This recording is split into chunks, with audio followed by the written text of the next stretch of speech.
select Invictus Gaming versus Team Liquid. TL really wanting to tie that score up there 4-4, but Invictus Gaming 7-0 so far. That is a strong opponent. They're going to start off by banning out the Taric. And they show more respect to TL than they do at SKT when it comes to a blue side Taric ban. It's of course something that's already been played on stage multiple times by Team Liquid, but something that IG seem innately set up to deal with, but not going to happen here. And you notice the difference though. Flex pick bans by TL that play some of these picks but kind of in one lane. They don't necessarily flex them as well. Meanwhile, very straightforward bans from Invictus Gaming. And by straightforward, you mean Core JJ bans, as many teams like to issue towards Team Liquid. We have seen this man draw so much ire from opposing teams during the pick and ban phases in the past. That's not going to change much here. IG with 2 seconds left to decide what they want that final one to be, and they're going to go ahead and pay some respect towards the jungle as well, banning the Jarvan away from Xmithie. I think partially all that attention that Core JJ has been getting in picks and bans is due to the fact that TL doesn't play flex picks as well, right? When you're not saying, oh, well, what about their Jace? What about their Akali? You know, sure, they can play some of these picks, but they're very rarely flexed at all. So a lot of the power is taken out of them, and that means that the MVP is going to get focused more. They're saying, this is the strongest player on TL, let's hold him down. And I think people miss that point as well because they say, oh, but TL play Akali. And yes, they do. Jensen has had some good games and some more ordinary ones. But importantly, you don't really give too much respect to impact play. He's played it in the past. He's been playing solo queue in Korea. But because they can't flex it and use the matchup supremacy that the top 5 flex picks bring, they're a tier down when it comes to the respect bans. While Team Liquid has targeted those solo lanes, those flex picks rather heavily, there is one that they missed, and Invictus Gaming will be quick to snatch up that Ryze, their first pick for themselves. While Team Liquid are going to go ahead, they'll grab themselves the Rek'Sai in the jungle with Jarvan banned away. They want another one of those powerful early game junglers. They'll put Xmithie on that, and Doublelift will be on the Varus. Yeah, and I think Rek'Sai is something that a lot of LCS fans will be happy to see here for Xmithie. It is something with some early game presence. It is something that Xmithie can hopefully impact some of these lanes in, because he is going to need to be able to do that for TL to have any chance against IG. I'm also very curious if Impact is going to go back to the Kennen that he actually showed earlier against Feng Vu into the Ryze, if this is even going to be a top lane Ryze, because yes, that did work against Feng Vu, but if this is Shy, piloting this character, it is an entirely different beast. Now, when it comes to the picks, it almost feels like you could autofill Xayah, Rakan, Braum into this fit. We see the lock into the Braum. It's the Tahm Kench was I was going to say, but the Braum ends up being locked in. Certainly. I was actually hoping to see a bit of a pivot to a Leona, an old counter to Xayah Rakan that also can be used to make the Ryze accountable. It's something that Core JJ's played in his past, but just going to be the Braum so far, so unrequited so far for the happy fun picks. Yep, definitely the case. Certainly IG are looking to take this one very seriously, and it is interesting to see the Braum over the Tahm Kench. I definitely was expecting Tahm Kench to come in here as well, but that being said, it is a champion that is much more passive, much more defensive. This is going to allow, I think, especially alongside the Rek'Sai, them to have more powerful gank assistance in the bottom lane, more ability to actually attack here, and try to perhaps pick up the pace a little bit. And as we get into the second part of the bans here, we're going to see some mid lane focus from both sides. Invictus Gaming taking away a champion that Jensen has plenty of reps on in that Syndra. Team Liquid keeping Rookie away from the LeBlanc.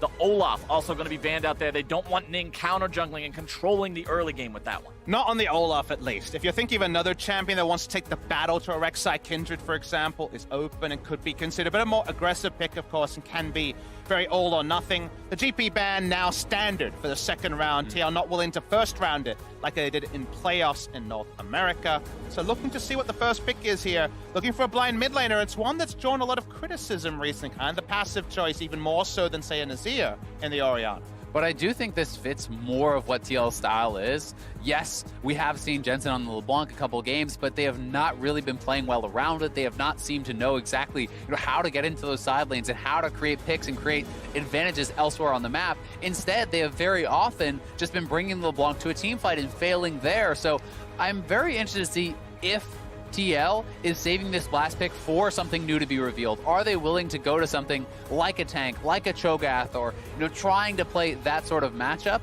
We've been commanding kind of Cho'Gath picks quite a lot when we're backseat pick banning in the caster room, because Cho'Gath has a pretty good matchup into both Ryze and also a lot of top lane mages. The Kennen one, not as clean, of course, will be top lane Kennen in this particular game. And okay, Ning jumping onto the Lee Sin this time. You see an Orianna, someone a bit more immobile. Varus as well. No Tahm Kench to eat up. I think this actually could also be a Victor pick. This is something that we have seen Impact play in the past. It does match up fairly well. Has into priority the in the lane, yeah. So that would be an option. That being said, you know, they haven't been playing much at all around top lane, so if you're going for something like the Victor, you can be exposing yourself very heavily. Neeko, not something we have seen Impact play whatsoever, but we have been seeing this showcase throughout the tournament by multiple teams. Your heavy expectation would be, it would be a top lane Neeko on hit. You do kind of a Nara impression. The top die meta was created around Impact's Nara, so it's going to be very similar on hit build here. Definitely not a kind of counter pick matchup into the Kennen by any means, but it's one where you can be competitive in certain windows. And this is actually the opposite sides that they played in the previous matchup. Shy actually did pick this into Impact, and one of the things that is, you know, very preferential to the Neeko is the additional range.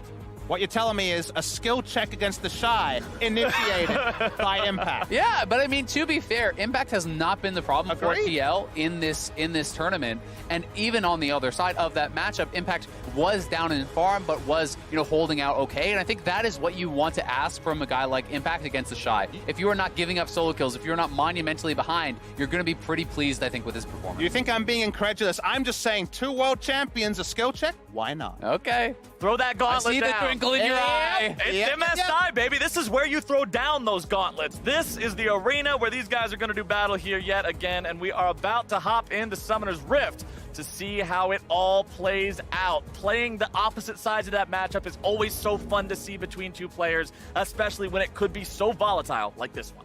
And this is actually so interesting. Glacial Augment for Impact. This leads me to believe it may be an AP.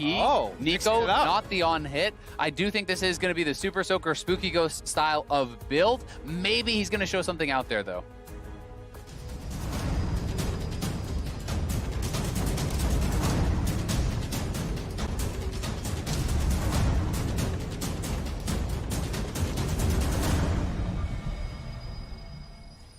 As we make our way on to Summoner's Rift, I want to continue the conversation that you brought up right before we transitioned in, Azael, because the Glacial Augment, the idea of the AP Neeko over the on-hit, I actually personally like this for Team Liquid because on-hit Neeko depends so much on having that side lane control, so much on being able to have that priority. If she doesn't have it, she's a big caster minion. And being able to have the AP, the opportunity for the big pop blossom in a team fight, I think gives Liquid more avenues to play with. And that's more their style. This is almost more the Kennen cosplay where you're trying to push outside lanes and then come for that big team fight, look for the big AoE ultimate. And I do think that is more where a player like Impact has often succeeded. So I'm going to be very interested to see how he's going to perform. And also against Shy, who has taken very lane-focused runes. Airy, as well as Taste for Blood and Scorch. That is about as lane-focused as you get on Kennen. And matchup-wise, when we first saw this matchup, as you guys mentioned in the reverse case in the first round robin between Team Liquid and Invictus Gaming, I thought it would be AP top lane Neeko, because if you think about why to run the Neeko into Kennen and where Kennen struggles, the reason why something like Victor hurts is because Victor can wave clear and push from range. That's what AP Neeko can do. You don't have to get in for those third hit auto attacks. The Neeko trolled me so hard. I'm watching this. I know I saw you getting excited. Yeah, my eyes got really wide. I looked up top. I was like, oh my gosh, is this the lane? No, it's you almost pulled the Vedius. Just Neeko things. She will be in top Two side. double lifts! OMG! But it is Neeko top side, of course. Balon here in the bottom side, walking through the river there. CoreJJ and Double Lift not going to step up and try to contest that one. Jackie Love and Balon on the lovers duo there in the bottom lane. We've seen them play this duo plenty of times before, and they are very adept at it. Ward placed down by IG on the Team Liquid red buff. We'll see Xmithy there. Yeah, deep vision on this path will actually reveal that a 3-buff potential is possible for IG if they want it, because this path is very much walls into red, into the Krugs up top for quick level 3. So that's what's been revealed. So that's both Kennen with the expectation of a gank soon, and Ning knowing he can just take an enemy blue buff if he wants it. Ning moving towards that, but looks like he's going to take a pit stop here for the Scuttle Crab first. Make sure that he grabs up that one, as Xmithy is still going to be going for those Krugs. Finishing that camp up does take a little bit longer there early on because you have to kill the little ones. Take a couple seconds to pop out there as the larger ones die. And mid lane, Rookie versus Jensen. I want to talk about Jensen here real quick because he's a player who's been so heaven or hell so far in MSI. As bottom side, Double Lift and CoreJJ going to take a little bit of damage there from Jackie and Balon. And remember, this is level 3 path here from Ning. He's already mid. Jensen taking a lot of damage. Ning wants to hit the Sonic Wave. He's got it! And Resonating Strike means first blood over to Invictus Gaming. Flash out from Ning to stay safe. And that is the level 3 camp Krugs path. Red, Krugs, as well as that Scuttle gets you level 3 straight to mid. And the Smite Q there onto Jensen. Meanwhile, bottom side, the knockup comes through. Doublelift's in some trouble. One more auto attack should do it, and Baolon finds the kill, dashing back to the safety of Jackie Love. And IG already asserting their dominance. 2v2 kill on the bottom side. First blood in the mid lane. Things looking grim already here for Liquid. And this is the tragedy for Team Liquid. So many people looked at this team, but let's look at the mid lane here yet again and see how Ning did it. Exactly, Ning had options. He could have gone for a blue suit. Instead, That as is you sick. mentioned, the smite onto the caster minion to guarantee the Q. But in the bot lane, this is just a pure 2v2. The shield there, the door was being held, but wasn't quite strong enough. They got damage past it, and now more brawling. Bottom side, Xmithy's trying to make the TP play coming on the in. Invictus Gaming bottom lane, but now with TP coming in, Xmithy could be in some trouble. Rookie made his way into the fight, able to find the Rune Prison down onto the TL jungler. Flash out is not enough, and Team Liquid will find their third death this game. IG dominating this early game. Yeah, IG looking to make short work here of TL. They are getting mopped up right now. A great TP from Rookie, able to easily answer that pressure on the bottom side from Smithy. And I wanted to mention it earlier, but I didn't get a chance because so much action broke out. But so often people talked about Team Liquid's bottom lane being their best spot. When things like this happen, it's hard to make that really pop off. And I mean, this gank, how is this ever going to work? Look where Doublelift is in comparison to where Smithy is. Smithy is so far ahead of the marksman. You're never going to have enough damage with just Smithy and CoreJJ there. That was never going to happen. And the concerning thing is that IG are posing questions that TL can't answer with their successful ganks, but also answering TL's one attempt at a proactive move. It's actually very unfortunate. Smithy has to flash as well, doesn't get out, and loses some gank attempt pressure in other lanes. And the sad part here is that Impact is actually, laning solidly again against the Shy here. Going even, tit for tat, they're up in that top lane, but meanwhile, the map has already fallen apart around him. Mid, bot, and jungle have all died. Smithy will now fire off that Scryer's Bloom to see Baolon and Ning moving up towards him here yet again. Invictus Gaming with full control over the priority in the bottom lane. Means Jackie Love is able to shove this one up. Feels pretty safe at the same time.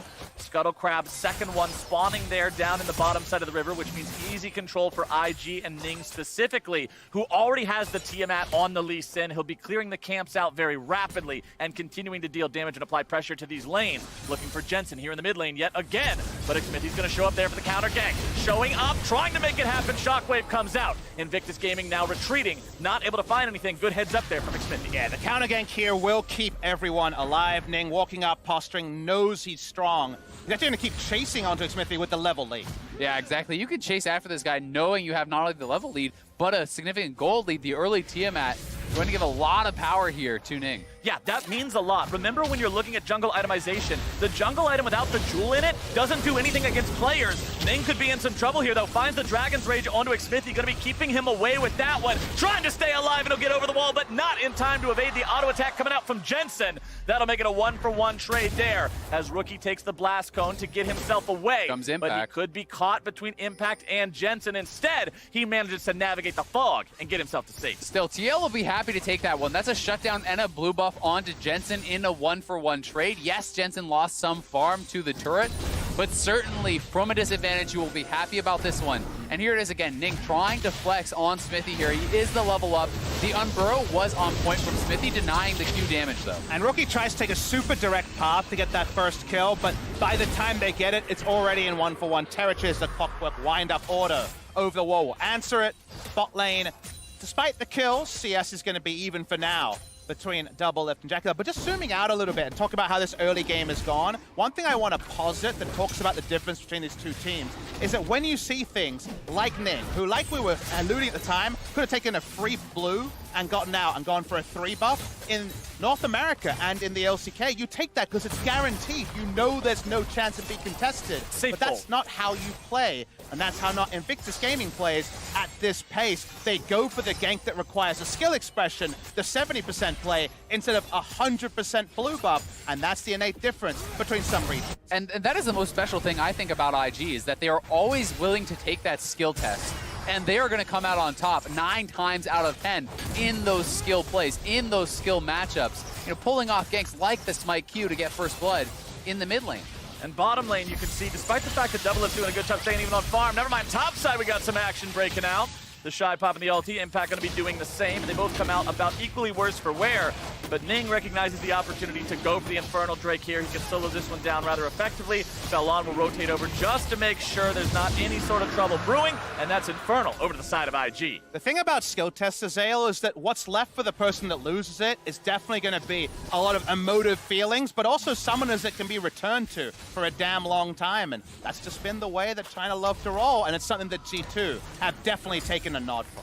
Certainly have, and IG, bad going to worse there for TL as they are going to grab that Infernal. It's going to be up to Smithy to try to protect these lanes, to try to keep them somewhat in this game, because Varus, Braum, Orianna, these sorts of champions alongside Nico do have a very powerful team fight, and there will be opportunities in the later stages of the game to win those. That being said, one of the most terrifying things about IG is not only the advantage they have, but how decisive they are and how many forms of hard engage they're going to be able to have. Not only the Lee Sin looking for a kick, but Bao Lan on his signature Rakan is going to be such a strong engager. Ning is waiting to see if there's an opportunity down here in the bottom lane. CoreJJ and Doublelift will shove that out, but instead they're just going to back away. They don't want to force anything any deeper. There is a ward behind them just outside of the range of their turret that keeps an eye on where they're at. Balon and Ning still both hanging around, giving the illusion it's only Jackie Love here. Teleport not available on either IG solo laner to get involved in one of these fights if they break out, but rookies will soon be up. It's another thing that is keep 100% uptime on, and it gives you options when those teleports are back. Right now, like you mentioned, Flowers, not going to be able to be exploited. Smithy not going to be able to path around the Rift Herald, spawns very, very shortly. Blue buff transfer, a little bit of normalcy. Again, the CS totals don't really tell the story of this game just yet. Damage has been done, but it's not mortal on Team Liquid at 10 minutes. No, they will certainly have their shots in this game, and the fact that the pace has somewhat slowed down, I think, does help them out in that regard. IG has not taken those early kills and completely run things over. Good job there from Rookie. Interrupting Jensen's back. He was standing on top of the zombie ward. Rookie sees the disrespect in that one, wants to make it a little bit more inconvenient for him to go back and make that purchase as he'll step up and continue trying to clear out the wave. Smithy waiting over the wall. Could seek an opportunity for a gank here as Rookie steps up to go after the caster minions, but once again, Smithy just goes after these situations that have a low chance of turning into much. On the top side as Ning lies in wait. The thing I want to talk about with the melee is because of that TP advantage, I love the fact that Rookie says the only time you get it back is when you bring your jungler and actually get help with the push. I'm going to make you accountable for every other back. I appreciate that because with the advantage there and the ability to TP and get an item advantage whenever he wants, it's another thing Jensen has to cause jungler for. That's not a kill. I do think, though, Smithy deserves some credit in being able to move around the map and protect these lanes, even just threaten something. 1v1 in the mid lane. Jensen's able to get a turret shot onto Rookie with a well-placed shockwave, but considering he's almost out of mana, doesn't want to continue this fight any longer right now. Rookie gets himself away, and both are going to be hurting pretty bad after that one. Yeah, and Jensen will be able to push this up because he has that blue buff. He will regen his mana back and be able to stay relevant here. This is a cannon wave, so Rookie's just going to TP back in. But Ning is already there. He's able to make the flash into the Sonic Wave, resonating strike. Jensen with a flash of his own is going to stay alive. Yeah, the barrier there just barely keeping Jensen alive. Command Protect plus barrier, as well as the Trade of Summoners, does keep him alive, but you can see the damage Ning is putting out. That is a completed warrior plus the Tiamat this early on. This Lee Sin is here to play. IG aren't happy enough with potentially being the first team to go 10-0 in groups. They want to go for another title of cleanest Lee Sin for Ning, and it's getting close. He's definitely putting some thoughts out there. Jensen TPs to the second turret just for safety. Exactly. That is showing how scared you are of a potential dive. He sees that damage, now knows he has no defensive summoners. You're not going to mess around with that. If you TP all the way in and get flash rooted into another Lee Sin gank, you are toast. Nice shop timing. He's got the stopwatch and the Luden's done, so at least now he has a bit of safety, even if it's not the flash. The heal available with the Unsealed Spellbook as well. I will give it over to Team Liquid. I'm impressed with their In farming lane? so far. Shockwave's going to come out there in the mid lane from Jensen. Rookie having a flash away. Xmithy coming in now too. Ning going in forward after that. Rek'Sai here once again. Both top laners going to be making their way into the fray. Xmithy trying to go in. It's Impact showing up there now. He's going to be disguised. He's finding the initiation. And Team Liquid's able to find so many kills. A double kill over to the top laner. Doublet's going to clean up one onto Ning as well. And 4 are dead on the side of Invictus Gaming. Impact makes the robe and finds the miracle ultimate there, hitting 4 members of IG with the Pop Blossom, and they're going to get the Rift Herald too. This is exactly why we said the AP style seems to fit Impact more. Come in, join up for the team fights, don't worry about that solo lane split push domination as much, and he shows exactly why it can work. Awesome play coming out from him. Absolutely, the boom shakalaka moment when we hit the replay is going to be so cool to watch. He didn't have a teleport, that was just a good old honest roam, but the timing is what made it oh so effective. And all of a sudden now, TL sitting slightly ahead in gold. They have the Rift Herald. This game moving back to normalcy, and this is something that TL fans have been waiting for. An honest shot at a mid and late game against these top teams. And here it is one more time, Smithy with the well-timed Unburrow. But you can see Impact in his Smithy cosplay moving down, flash ultimate. Now, they wouldn't have been surprised there was Smithy on the screen, but the flash and assertiveness that the AP Nico provided was important. That was a huge amount of momentum swing, which what was causing the potential for this to be just another IG march forward. Yeah, and you know, it is such a nice play from Impact there, and that does show off some of the potential AoE that they can get going in these team fights. He has the Hextech GLP. He will be building towards the Spooky Ghost that is going to help him land that initial CC to try to set up a team fight. But the thing about AP Nico and burst comps that we've seen this time is they often haven't worked because the fool me once, yep, that definitely worked, but twice, 3 times, you're going to need another 2 of those to ravage a team fight, so we'll wait and see if TL can recreate it after surprising IG. Quick use of the Herald after securing it there in the bottom lane for Team Liquid. They recognize IG was back. This is their chance to make sure they get the charge off from Shelly, put some damage onto the turret.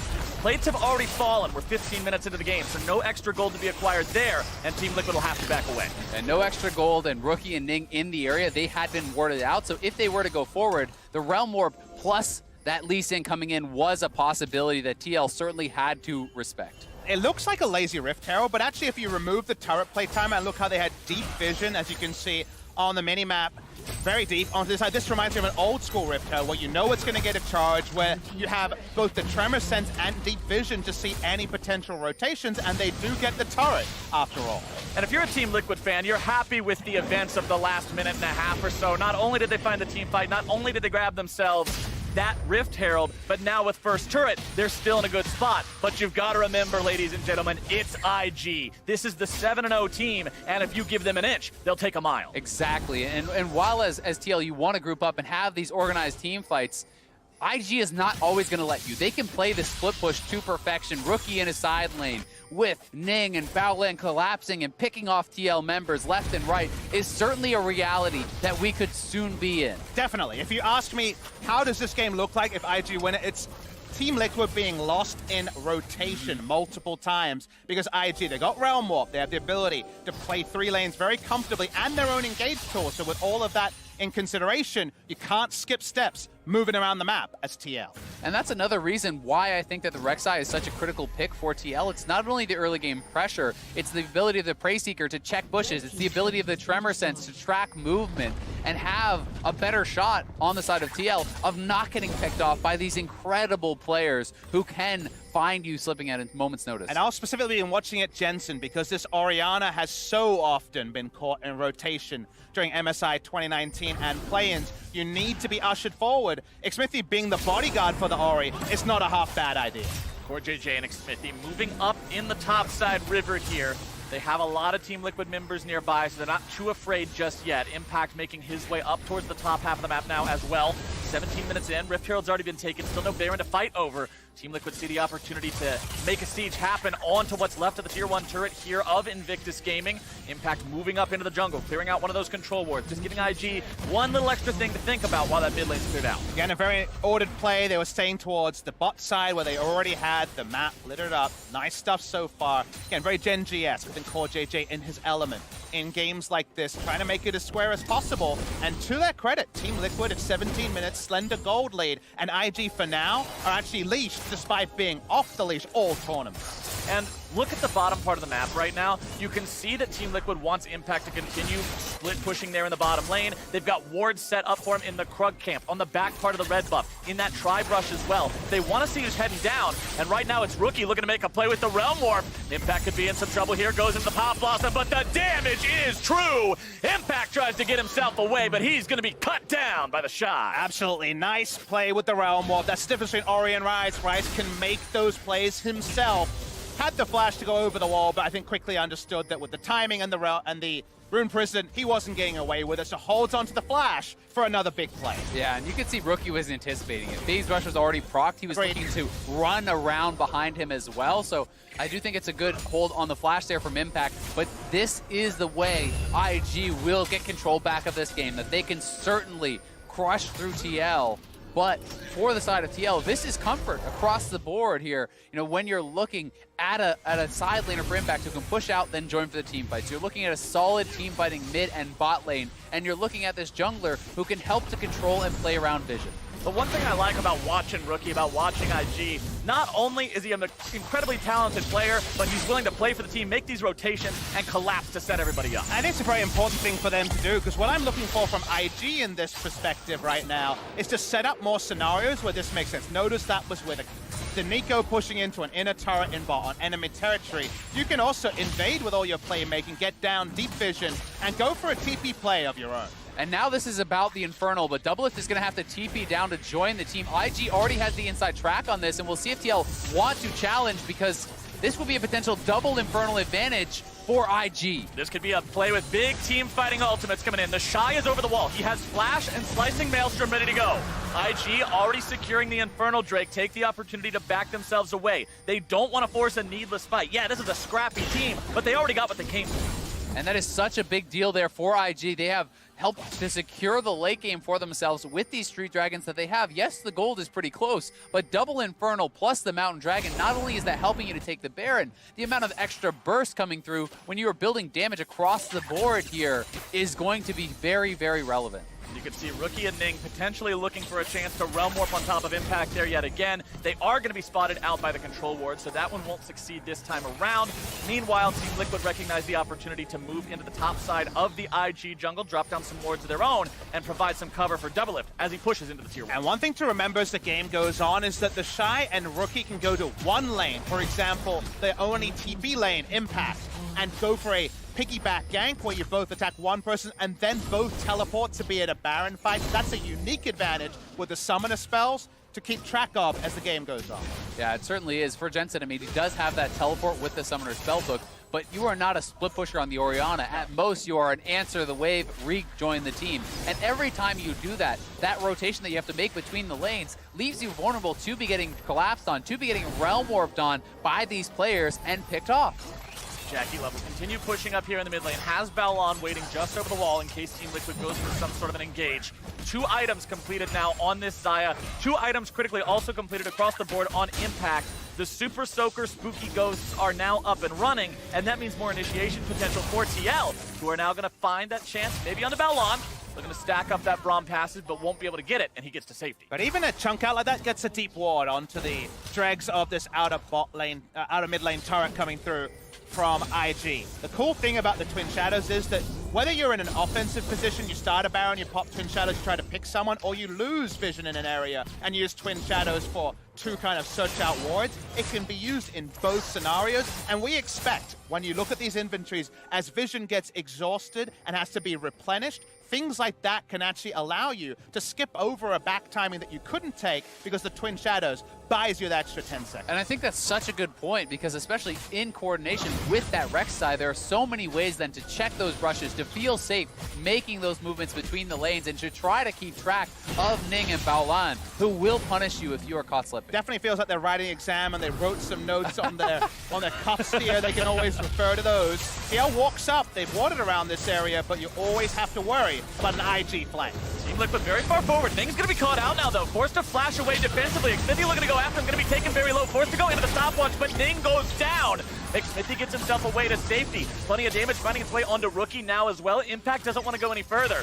Team Liquid already used that Nico ultimate here. Finding not going to find its way onto anyone. Rookie below half HP, and Team Liquid come out on top of the fight. Yeah, not only is it the kill, they got the TP off of Shy there also, which is pretty big, and Teal can look to threaten in this area. They can re-establish vision control and try to get IG to be checking into them and playing on the wrong side of the vision. Note at home, only 2 control wards are on the dead Lee Sin. They bought one just now on Rise. There's no ability for IG to contest vision, but TL for their own side is going to push out and look for a better time. Impact will constantly be fishing, trying to find these routes onto Invictus Gaming players. Remember, if he can pass it through a couple of minions, it roots for such an incredible duration.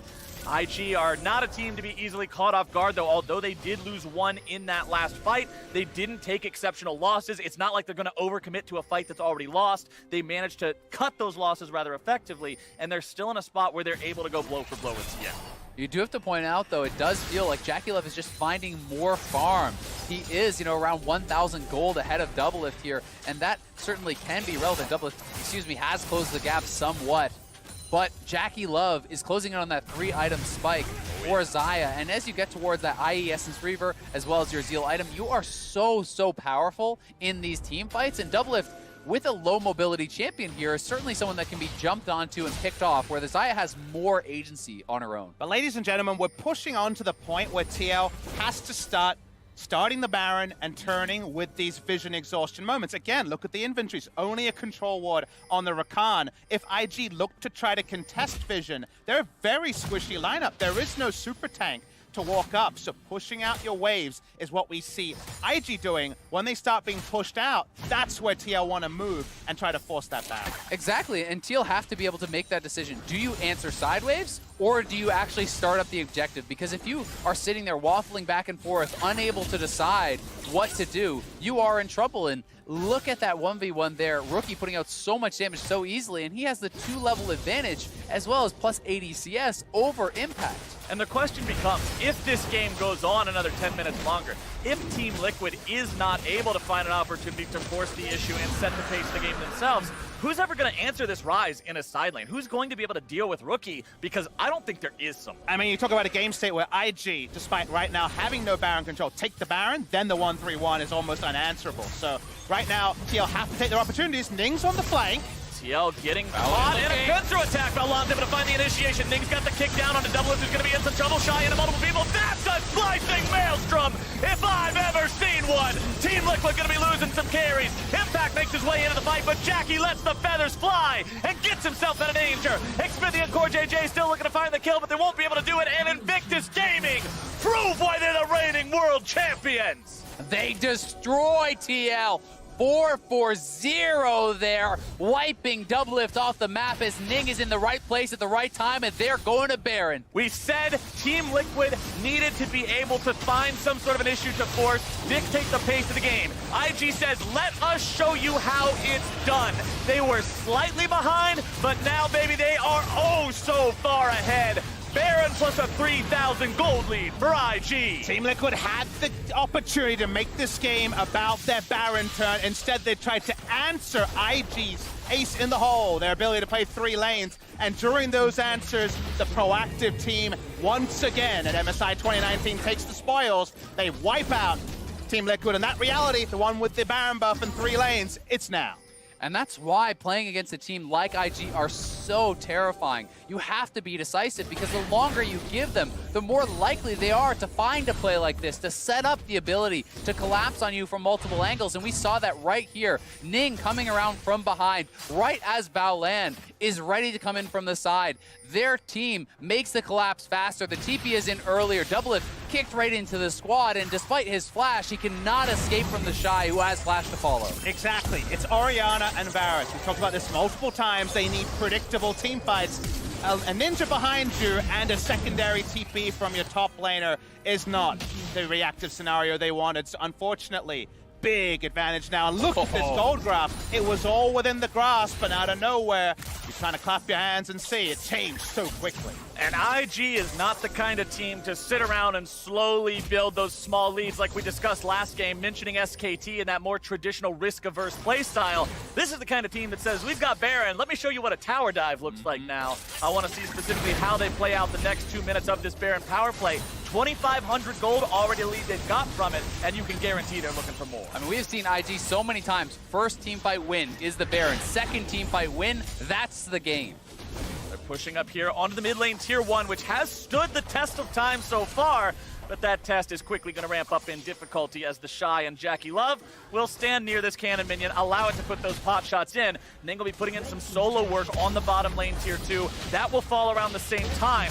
4 turrets now, the count for Invictus Gaming, 6,000 the total lead. IG pushing 4 man middle, 1 in the bottom lane. Somebody's got to go deal with Ning. It's going to be Impact, but that means your big team fighter, your surprise initiation, is not available in mid, and that means IG have no fear. Xmithie over the wall might be ready to do something, but Liquid recognizes this is not a fight they win. I mean, look at the top right corner of your screen. It's a 5,000 gold Baron buff power play already, and they're going to break face. IG does not stop, and Liquid finds no opportunity to pull the trigger to make it happen.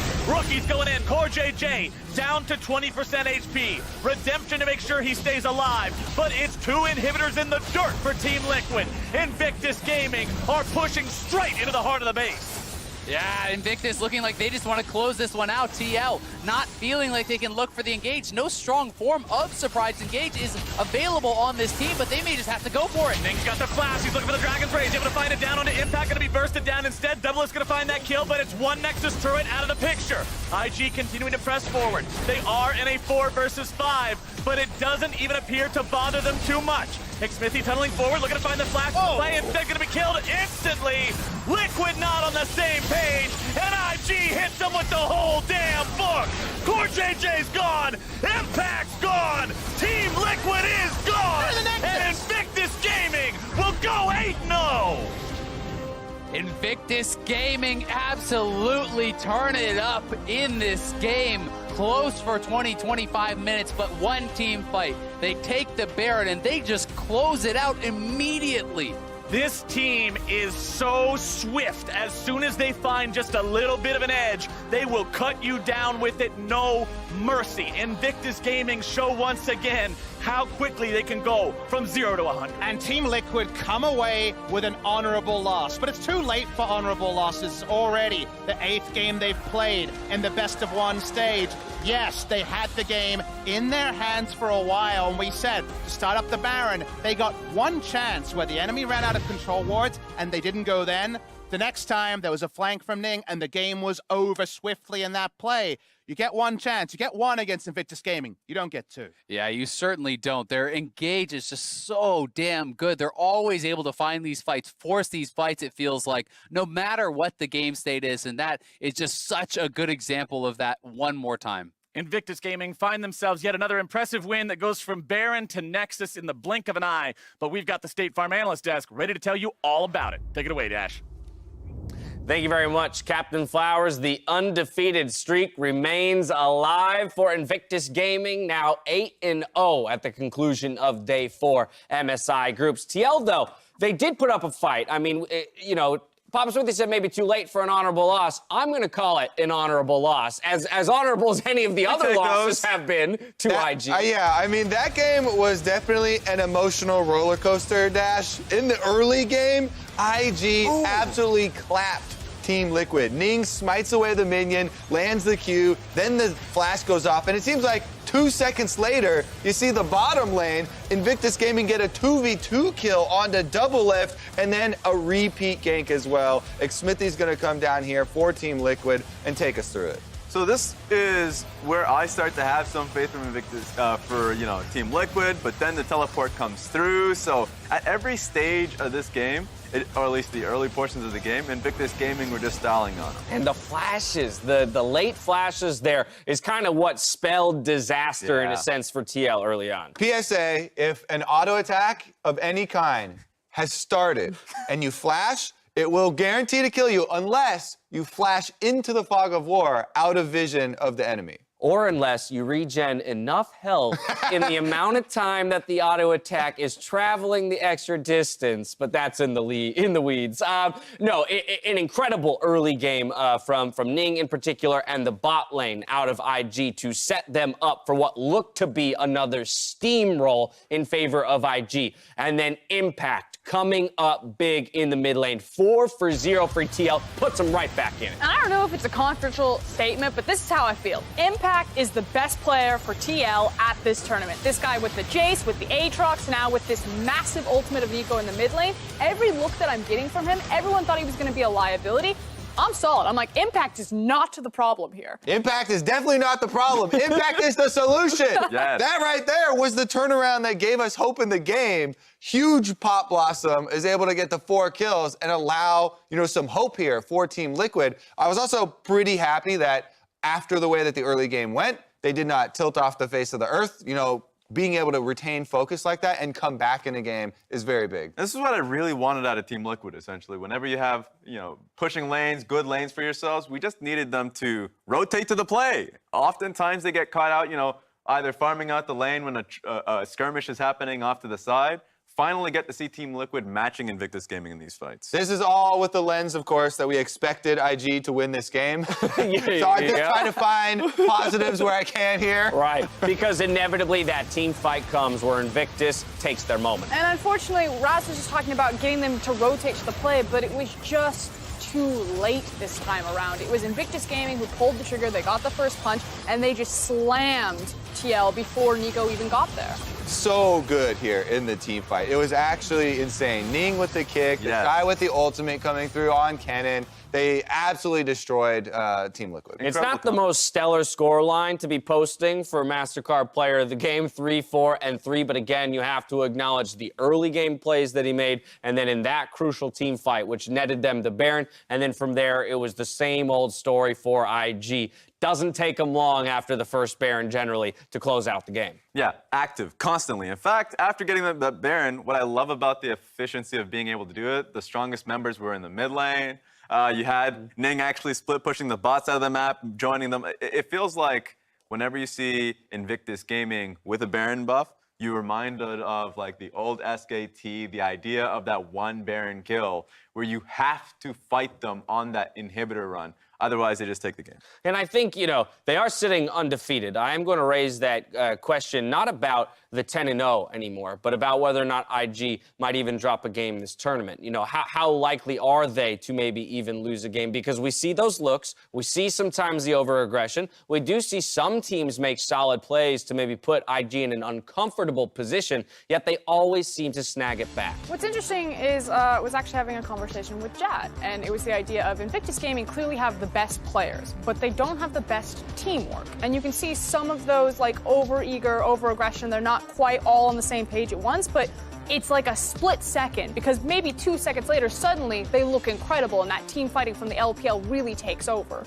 Well, I disagree with the whole, they don't have the best teamwork, but I certainly believe that it's much more attainable for SKT and G2 to reach that. And from the games we saw in particular, I keep going back to SKT, but that is the best way to be able to hold on to your lead when you're able to attain that. And so many teams in this tournament were able to get early game leads versus Invictus Gaming. So if you have G2 and SKT in that same situation, certainly they'll lose a game. They lost a game when they were in the LPL playoffs versus TOP. So teams have done it. You just have to put in the amount of work as analysts, coaches, to be able to see the right position to put yourself in that. And Kobe, you mentioned that the expectation here was an IG victory. So then from the side of TL, does this loss, in a sense, inspire some amount of confidence? I'm not going that far. Not going that far. I think the phrase honorable loss was a good one. Okay. So I'll stick with that. We'll keep it at that. We will take the honorable loss. MasterCard, though, is here celebrating the best supporters esports has to offer by rewarding fans of the day with an upgraded experience. You're getting a look at Jared from Australia, Sean from Ireland, and Brett and Megan from South Africa, all English teachers who now live in Hanoi and became friends through playing League. Now they celebrate their friendship by cheering on Team Liquid, G2, and of course, Fongvu Buffalo. Game 6 has Fongvu Buffalo challenging SKT. We'll see if they can keep their dreams of knockouts alive after the break.